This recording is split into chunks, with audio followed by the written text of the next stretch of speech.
देखिए आज हम लोग शूट करने आए वीडियो शुभम और खुशबू का बनारस में बहुत दिनों बाद।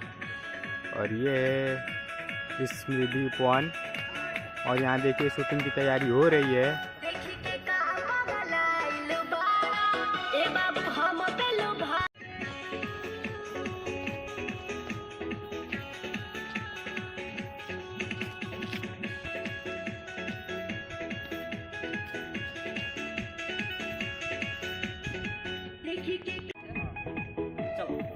ये लेके आप इसके बाद म्यूजिक डांस करेगा। आओ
नमस्कार, प्रणाम, हर हर महादेव में खुशबू गाजीपुरी। और आज हम लोग का सॉन्ग शूट हो रहा है जो कि लोकगीत है और 2-3 ठो सॉन्ग जो आप लोग के बीच आ चुका है और ये भी बहुत जल्दी आने वाला